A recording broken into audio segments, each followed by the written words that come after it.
Welcome back to another episode of the Where Song Podcast, hosted by me, Chandler Danzler. You listen on Spotify, Apple Podcasts, and watch on YouTube. Today we have Big League Chew founder Rob Nelson. We're really pumped to have you on the show. How are you doing today? Hey, it's a pleasure to be here. Thanks for having me. Yes, sir. Before we start digging into your career and a little bit of the Big League Chew side, who is Rob Nelson and how would you introduce yourself? Ah, good question. I don't think anybody's ever asked me that before. I grew up on Long Island, Massapequa, New York. Went to public schools, year at community college, ended up at Cornell University. I'm a left-hander. And after college, I hit the road and started playing baseball on a lot of continents and have kind of led the league in fun. And beyond that, we can get into the details. I think the big thing was that I was lucky that my dad, New York City police officer, and my mom, being a mom, just encouraged my two older brothers and me to go out and find where the fun was, pay your own bills, and stay with it. Yep. Sweet. All right, you talked a little about your baseball career. Can you kind of walk us through your baseball career all the way up from high school up to playing the minor league baseball? Like typical kid on Long Island, I played Little League baseball as a kid. The great thing was my Little League career culminated 60 years ago. I was on the senior baseball team that Little League had for the 13, 14, 15-year-old division, and we won the World Series. My first baseball road trip to Louisville, Kentucky. We played at the fairground, Massapequa International Little League. We beat Monterrey, Mexico, a team from Iowa, a team from Texas, and we went home with the trophy. And that kind of launched me that I realized baseball was not only fun, but it could help me do great things, to do fun things. And that was the seminal point, being a 15-year-old. And that was 60 years ago. We're going to be celebrating later this month. We're all 75 years old. And Awesome. we remember that week down in Kentucky like it was last month. So that was pretty cool. From there, I went on to pitch in high school.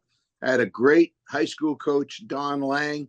He's the only coach my high school ever had. The high school lasted a little over 40 years. He got the job when he was 30, and he did it until he was 70.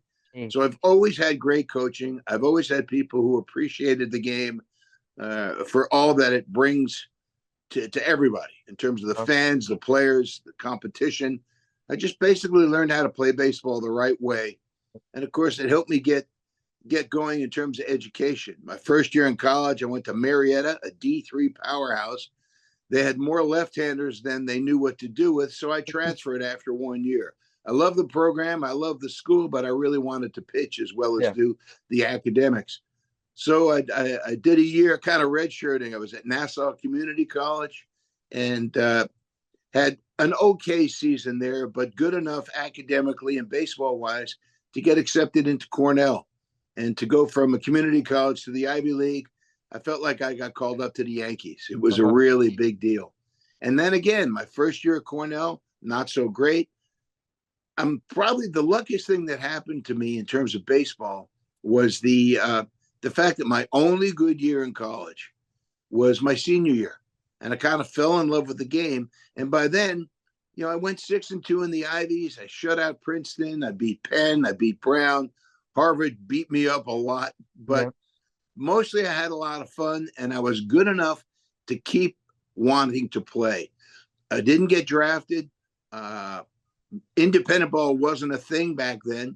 I got a teaching job and a pitching opportunity in Cape Town in South Africa, and I did that for a couple of years. My dad sent me a sports clipping, and he said, Rob, anybody in Portland, Oregon can try out for the team. The Portland Mavericks, Kurt Russell, the actor, and his dad, Bing Russell, also an actor, created an independent baseball team. And I went out there to try out for the Mavs because I had my confidence back. I did real well in Cape Town. I thought I could do this. This could be my back door into getting an opportunity to play big league ball. And the Russell family basically launched the whole big league chew thing because I didn't make the team. And I asked Bing Russell, could I start a baseball day camp using your ball players? I don't want to go back to New York. I want to stay here for a couple of pitchers, go down. Maybe I can get a chance to play. And his answer to that was great. He said, you can throw batting practice for $10 a day. You can sell tickets on the phone. And yes, you can do the Little Maverick Baseball School. And that kept me in Portland. I mean, I went there almost 50 years ago. It was 1975.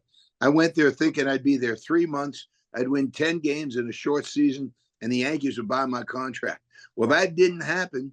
I did the baseball day camp, kept me in Portland, and that opened the doors for me. It was 2 summers later. I was with Portland for three summers, and I still hadn't won a game in August of 77. Jeez. That's the big month of my life. Came up with the name Big League Chew, the idea of shredded gum in a pouch. I won finally one game after 3 seasons. And we went out and celebrated like I pitched game 7 of the World Series. Kurt Russell leading the way for us. And it just seemed like every turn I made that related to baseball, even the 30 years I did in advertising for the Jugs Pitching Machine Company, it was just pure serendipity that John Paulson, who owned the company, he and I became friends, and he said, I need somebody to do advertising. Could you do that? I had a philosophy degree as a college student, and then I got a master's degree in teaching because I needed to find a job. Not many jobs out there in the world of philosophy. Yeah. But I basically just followed what I thought was going to be interesting and what I thought was going to be fun. And it's taken me to places I just never dreamed of. I mean, my bubble gum is in the Hall of Fame. The Baseball Hall of Fame. And the running joke with my brothers Ed and Harry is that Rob's arm didn't make it to the Hall, but his gum did. So he'll take what he can get. And that's basically my mantra. Just keep working at the fun and take what you can get. Sure. All right, tell us a little bit about how you came up with Big League Chew. I know you've told a lot of stories of you in that bullpen, talking about the name, coming up with a name. Can you kind of tell us how you came up with Big League Chew, and were you always a big gum chewer? I was always a big gum chewer. When I was about 11 years old, I used to get a big log of the old bazooka gum. If I had an 11 o'clock Little League game, I'd start chewing at about 9.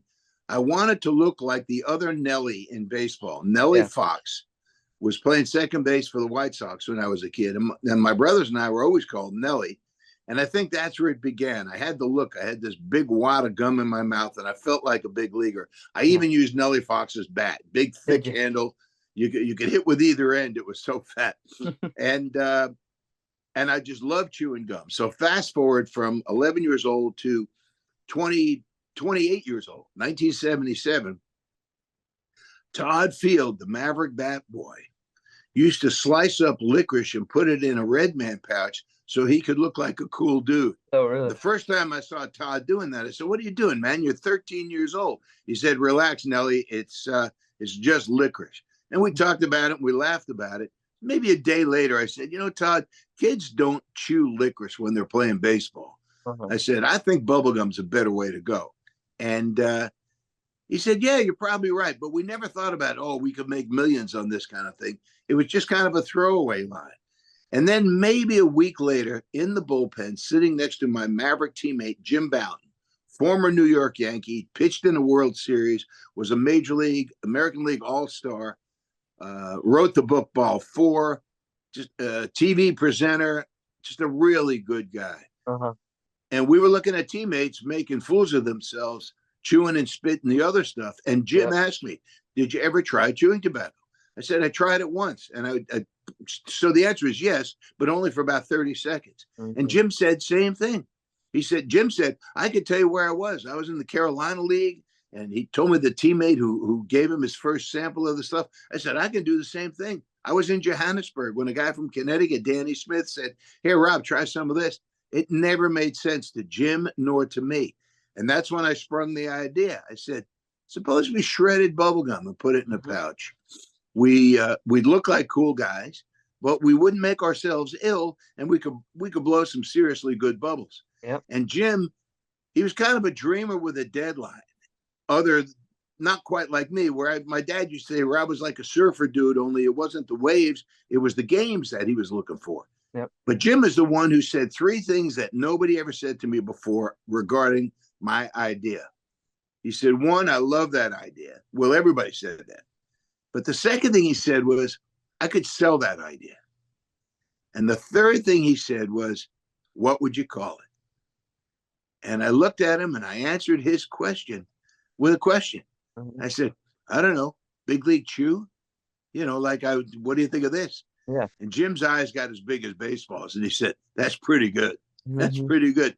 He said, make a list of a dozen other names. See if we can come up with something better. Let's talk about it tomorrow. I made up a list, and none of the other names were as magic Yeah. as Big League Chew. Bullpen, bubblegum, and stuff that was pretty pedestrian.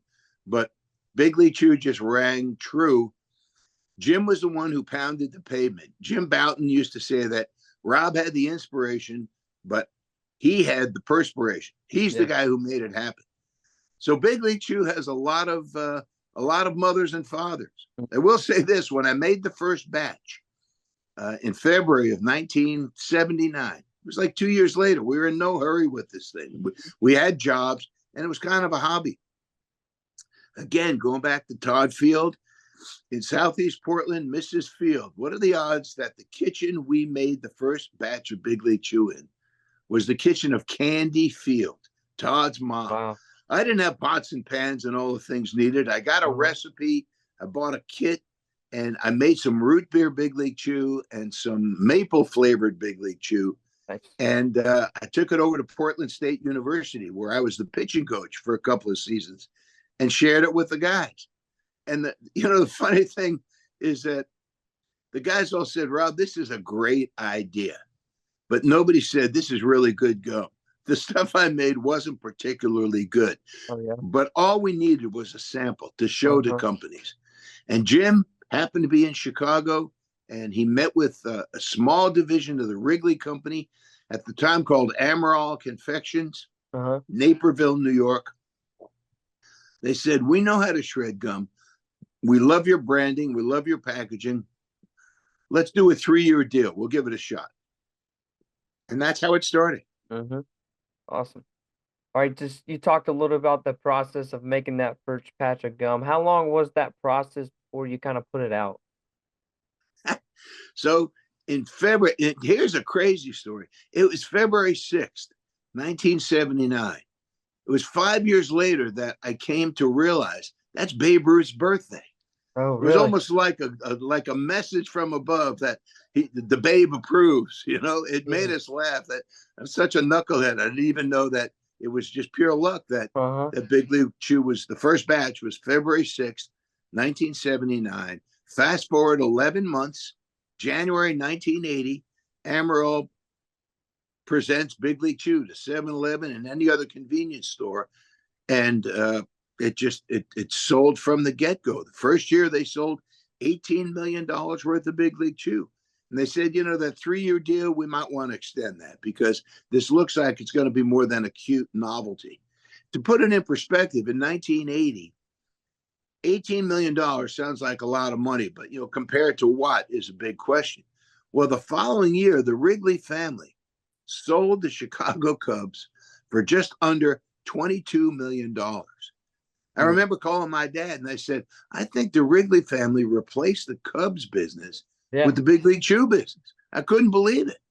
great. So we were lucky from the get-go. We have had good years and lean years. When baseball ever went on strike or there was a work stoppage and baseball was kind of not viewed upon so favorably, sales of Big League Chew went down. Mm-hmm. But today, I moved from Wrigley to a company in Western New York, Fort Gum, and just outside of Buffalo. And we've been doing that for 15 years there. This is our Yeah, 45th summer with Big League Chew. awesome. And so you're talking about a middle school teacher who came up with one idea and got a whole lot of help from a Yep, whole lot of people. Pretty awesome. amazing. That's awesome. You talked about in the first year you guys had 18 million of Big League Chew of wholesale. What was kind of your reaction after that first year seeing that? I did an interview with Darren Ravel with ESPN Business, Uh-huh. maybe 10 years into Big League Chew. And he asked me a funny question. He said, when that first sample of Big League Chew came to you at your mom and dad's house in Connecticut, and you opened it, what did it smell like? And I said, it smelled like fun. Yeah. I just loved the execution. It was just great. And Ravel started laughing. He said, last week I was talking with your partner, Jim Bouton, and I asked him the same question. And Jim said it smelled like money. And we both laughed. I said, well, there's the balance. I was kind of the goofy ball player, just flying by the seat of my Having pants. fun. And Jim was a hard nuts and bolts businessman, and he was absolutely right. So to answer your question, 18 million in sales. I'm thinking, you know what, this might be a full-time job. I Mhm. remember I thought that I wouldn't have to, get a summer job if I finally got the teaching job I wanted. I'd probably have summers off because I Yeah. had some extra income from Big League Chew. I never dreamed it would be my main source of income, for 45 years. Hmm. I think you probably read it was a year ago when we sold our billionth Yep. bag of Big League Chew.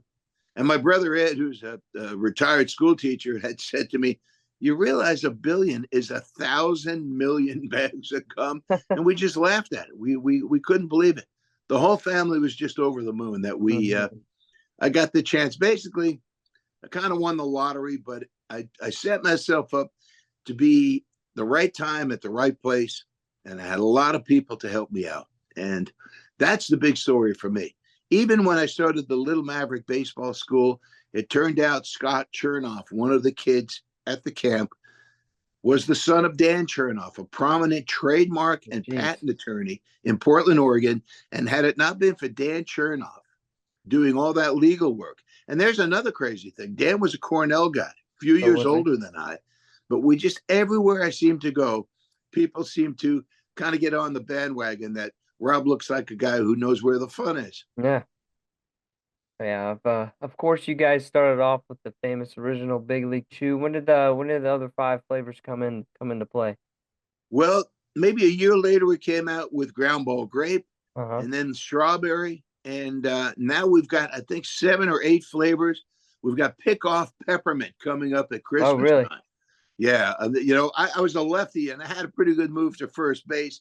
And unbeknownst to me, the people at Ford Gum said, "We're thinking of going with pick off peppermint. What do you think?" I said, "My high school friends will think you named it after my move to first base." So again, Uh-huh. it was just, it's kind of dumb luck that it Perfect. happened. Yeah. But every year or two, they'd come out with a new flavor. So we've got watermelon, sour apple, and blue raspberry, and just the list goes on and on. So we've got pickoff peppermint in the pipeline. We've got another tropical fruit one. We're thinking triple play tropical fruit, but we're Oh, just not sure what to yeah, call it. that's nice. If you have any ideas, I'm all ears when it comes Uh-huh. to that. Yes, sir.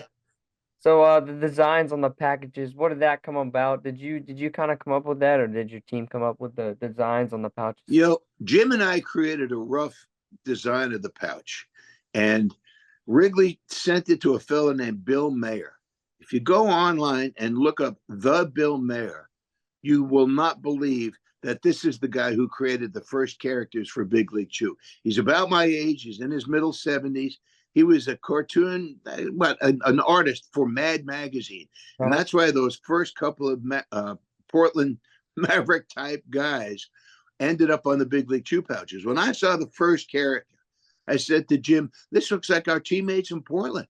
Yeah. And I said, "Did Bill Mayer know that?" He said, "No, the guy just had a great imagination."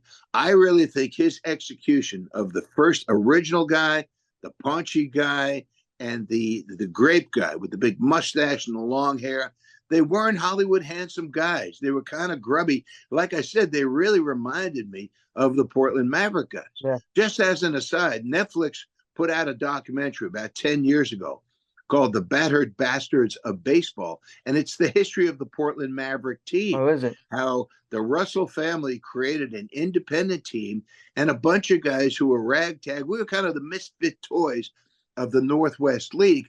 We were the only independent team in the Northwest League. The other teams were all affiliated.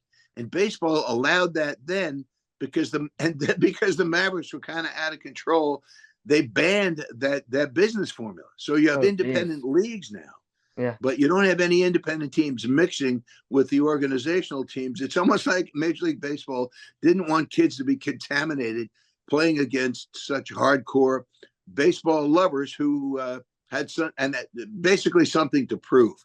Mhm. So that's just another part of the whole story. Sorry, I got diverted there. What Hey, was you're your good. question? It was like, how did the designs of the pouches come up? Okay, so going back to Bill Mayer, he is like on the Mount Rushmore of the creation of Big League Chew, and I I just can't wait to meet him in person. It's hard to believe we have Oh, never met. really? He's down in Atlanta. I'm up in Portland, Oregon. Jeez. I'm here on Long Island, back where I grew up. But that day is going to happen this year. But Bill was the guy who set the table. And then Wrigley had some in-house people to do it.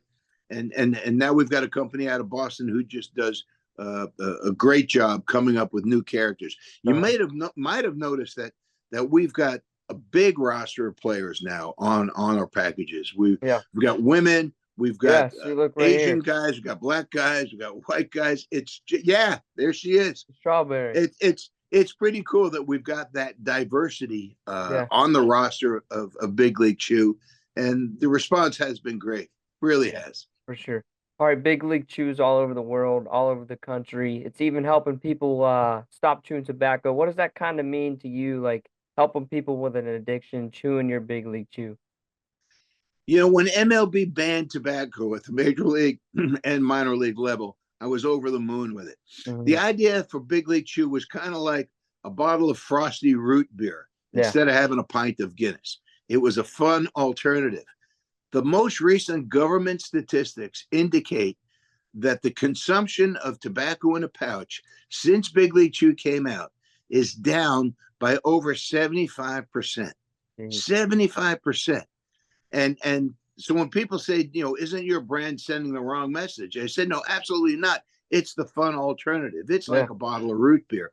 And I'm over the moon with that because aside from having some fun with it and maybe uh, setting myself up so I didn't have to work in the summers, Hmm. the big mission for me with Big League Chew was to get guys off of stuff that was not good for their body. Now, I'm not saying that the consumption of chewing tobacco is down because of Big League Chew. Ball players have nutritionists, they have agents. The organizations are really very mindful of the players' health. Definitely. So all that goes into it. But I know that we've helped, and I know that a lot of moms and dads come up to me and say that this is a pretty cool product, and congratulations. I think part of the story of Big League Chew that strikes a chord is that I was one guy. Many ways, I feel like Charlie Bucket in the Willy Wonka movie. I feel like I got the golden ticket. Mhm. It wasn't just dumb luck because I had some intuition that went into the whole thing. But the end result of the thing being able to bring so many smiles to people's faces. I mean, yourself, everybody has a Big League Chew story. And Yep. we're not that big a brand. It's funny, we're a niche brand, but it's unusual that for guys in their 40s and 50s, it's a touch of nostalgia.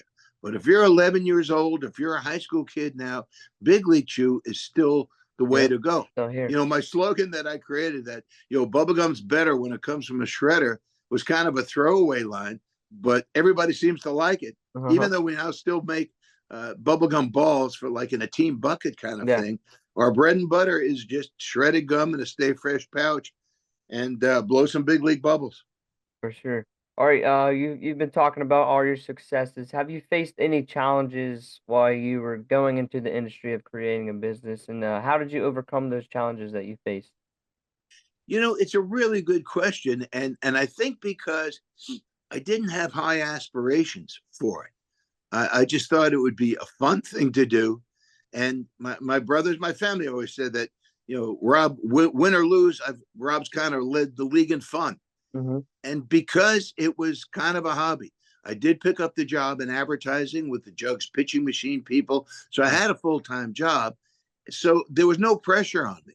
And in terms of setbacks, I really can't say that there were any. Maybe early on, there was a group called the National Spit Tobacco Education Program, NSTEP, and they were anti Big League Chew. Oh, really? And then I don't know how they saw the light, but they realized the mantra that I was talking about wasn't just a catchphrase, it wasn't an advertising slogan. I was really a guy on a mission to get guys to chew more gum. Yeah. More gum, more fun was my mantra, and because I could supply it to teams, I was over the moon with it.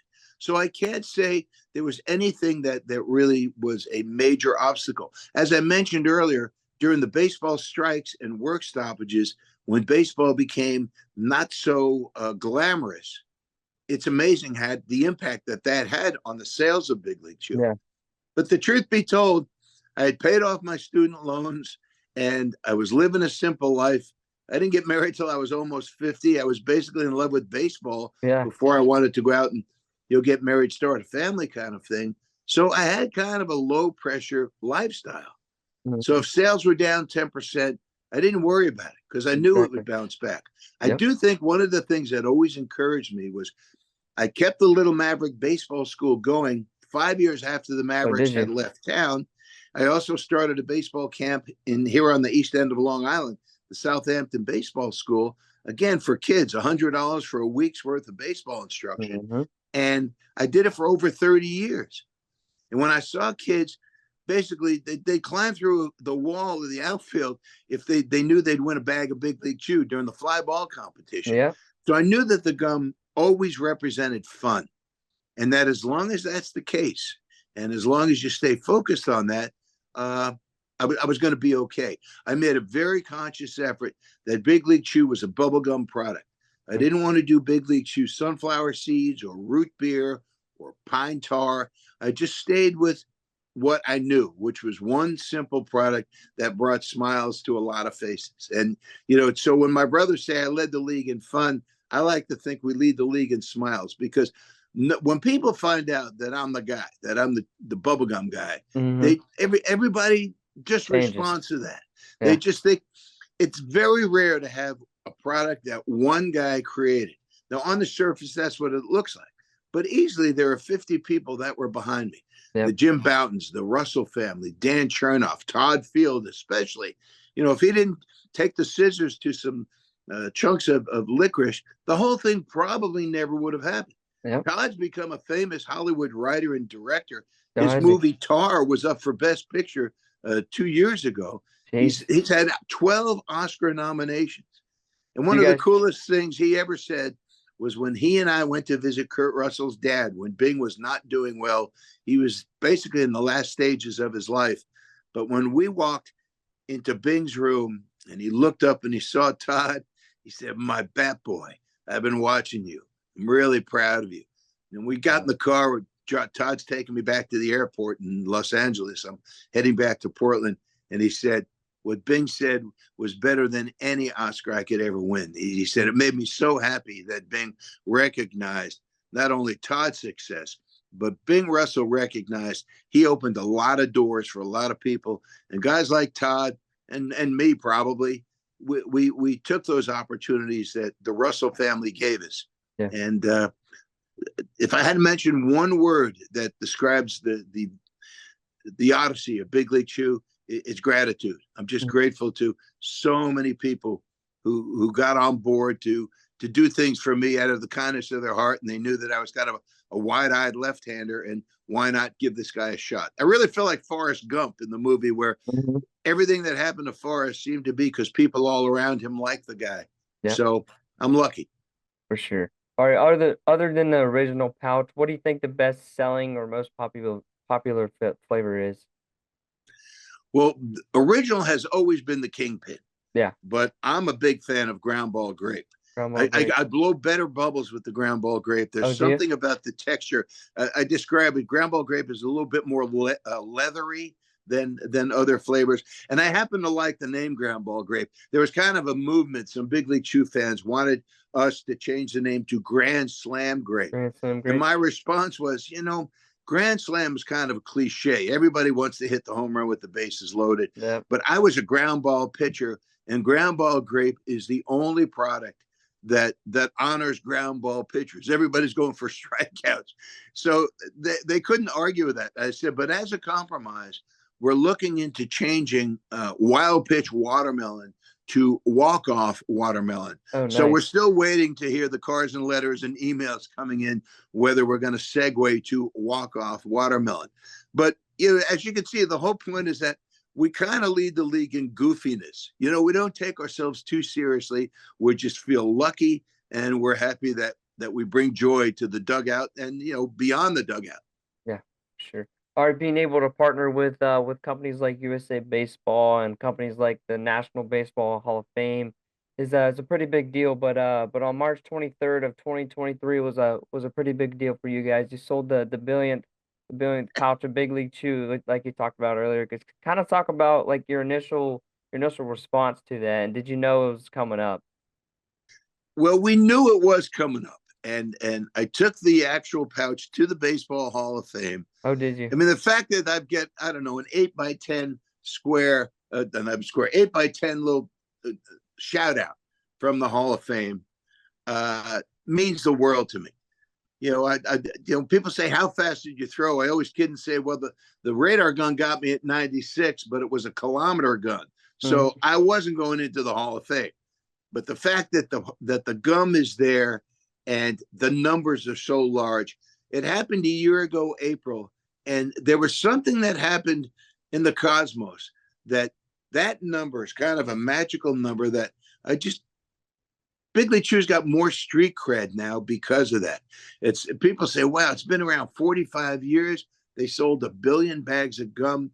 It makes me happy that we're part of the baseball culture and beyond. Yeah. In the beginning, when somebody said, "What's your goal with Big League Chew?" I said, "I'd like to see Big League Chew become the Cracker Jacks of bubblegum, with a Mhm. baseball bent that makes people smile whether they play the game or not. I just want to put smiles on people's faces, and it just makes me happy as can be when I see big league bubbles out there that people send in. People just got the joke." And like I said, I keep saying it, and it remains true. I feel like the luckiest lefty that's ever played baseball, and I'm just grateful. We got a couple questions left here. Where can we find Rob Nelson in his free time when he's free? Where can you find me? Well, oftentimes I'm back in Portland, Oregon. Uh-huh. Uh, my kid, two of my three kids are back there. I'm on Long Island a lot because my two brothers, Ed and Harry, are here, Nice. and I've been working with a fellow up in Rochester, New York, a fellow Cornell pitcher who's 20 years younger than I. I created a board game that I've always wanted to pursue. When my dad first saw my board game, he said, "Rob, this game could be bigger than the gum." Oh, He really? said, "I'd love to see you go from bubblegum guy to board game guy." So the game is called Culls, Culls. Long story how we came up with the game, but it's a cross between tic tac toe and chess. And I spend a lot of time working on that. When Big League Great. Chew first came out, it was maybe 2 or 3 years in. My father, who was never a demanding dad, he was just happy that his boys were doing well. Uh-huh. He said to me, just casually, he said, "Rob, you need one more idea. You don't want to be known as just the gum guy." So when I presented the board game to him, he said, "This could be it. This is so simple." He said, "This is easier to play than checkers." So I'm devoting a lot of time to it because I'd love to see hundreds of years from now, families are sitting down playing a board game and thinking, "I wonder where this came from." So I feel lucky. I was definitely lucky with the gum. I feel lucky with the board game. I'll send you a copy of the game and you can let me know what you think. But Sounds that's the good. biggest thing. I'm kind of roaming the earth now. I'll be in Chicago. I'll be back in Rochester, Uh-huh. just pitching up my Everywhere. board game. It feels like I'm going back to the future. I'm not 30 years old anymore. I'm 75, but I've got the same enthusiasm for Culls that I had for Big League Chew. So when you see it out there a Christmas or two from now, you can say, "Wow, Nelly created a game too." Yeah. So that's my goal. So have you showed this board game to some of your buddies, and what do they think about this board game? Well, it's they can't believe they can't beat me because Uh-huh. the game's only got two rules to it.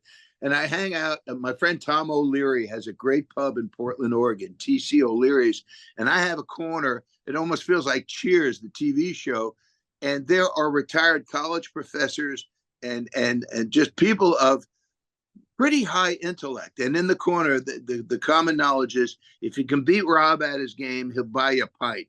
And so the response has been overwhelming, and people can't believe it. They say, "Well, there are two rules, and the first rule is you go first." They say, "How hard can this be?" So if people like board games, they give my game a go and they like it. Yeah. So the early results are good. I will say this: there's a really strong comparison to when people first saw Big League Chew. They were curious. They saw the packaging and they said, "This looks interesting." I'm getting the same reaction now. And you Oh, can yeah. imagine being 75 and not 30, 45 years later, I still have the same enthusiasm for a new idea Mm-hmm. that came from between my ears. And that's kind of what makes me tick. It's kind Yeah, of fun. that's awesome. All right, what advice would you kind of give anyone to one is starting a business, someone that wants to start a business? What would you kind of say to them starting up? I would say do your homework, make sure nothing out there compares. Try to use your own money when you get going. Don't get into debt. And if you have a passion for it, just don't give up on it. It may take a while. I went from August of 1977. It was January of 1980 before Big League Chew was at Dick's Sporting Goods and everywhere else on the planet. So you have to be patient. Take your time. But as long as you love it, as long as it doesn't feel like a job, stay with whatever your dream is. If you want to become a math teacher and your SAT scores are not that great in math, go work on your math skills so you can do what you want to do. I know between my brothers and me, the number of jobs we had. I painted fences when I was in high school. When I was a senior in high school, I delivered newspapers to the school teachers, the Wall Street Journal and the New York Times. And I'd play high school basketball on a Tuesday night. On Wednesday morning at 6 a.m., I'd be delivering papers to the school teachers. There's a work ethic that my mom and dad instilled in us, and it never felt like work. One of the reasons my brothers and I enjoy the Hamptons, we worked at a lobster house called the Lobster Inn, and we worked at that job as if it were our lifetime job. I used to say that when you met people after work and you'd go out and throw some darts and just meet people, you told people you worked at the Lobster Inn, girls would think you had an MBA from Harvard. There was just a light in our eyes. Say, wow, that's a really cool place. Kathleen King, who created Tate's Cookies, Eileen Fisher, who created the design company, they were waitresses at the Lobster Inn. Oh, were they? Anybody I met when I was 20 years old who had a magic look, kind of a glow in terms of work ethic, those are the people that have become hugely successful, whether it was on Wall Street or teaching school or doing other things. Find what makes you smile and find a way to stay in the game, so to speak. For a guy to win one game in 3 years as a minor leaguer, and I stayed with baseball because I knew that was where the magic was for me, made perfect sense to me. Nobody ever said, you're 28 years old, why are you playing single A baseball? Yeah. I had the support from family and friends that, Nellie's doing his thing. And because I never got into debt and I lived really, really simply, and I basically stayed the course, good things happened. For sure. And I think the other big thing that I learned from my family is that along the way, just be kind. Just don't forget that you might be on a mission, but be patient with other people. Even if it looks like they're just rolling through life with no focus, don't be judgmental. Just go out and stay in your own lane in terms of what you're trying to do. Again, don't get into deep debt.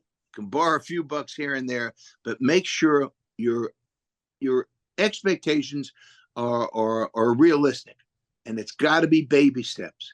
I mean, when I only had that one good year at Cornell and I had to go 8,000 miles away to find a team that would let me pitch, my family didn't say, what are you doing? They said, good luck.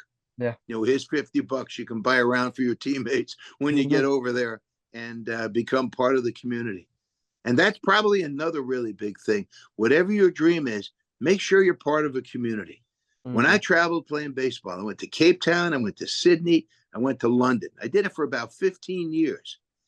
And every time I went back to each city, I went to my same old club.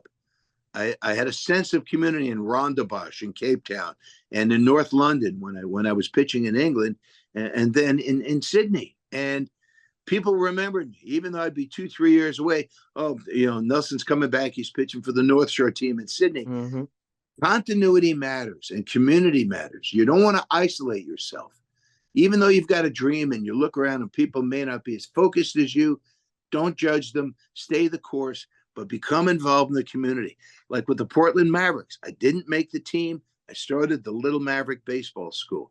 I can name 30 friends in Portland, Oregon that stemmed from the fact that I ran a baseball school. Those guys are all in their 50s and 60s now, and it makes me happy that I'm still friends with them. Yeah. That's awesome. And friendship, community, and focus, you can't go wrong. Yep. I get you there. All right, Rob. Thank you for coming on the podcast, and good luck with the board game, and good luck with the rest of your career. Hey, this has been awesome. Really appreciate it. You're good at this. I Appreciate it. appreciate it. All Thank you, right. Rob. We'll see you now. Bye bye.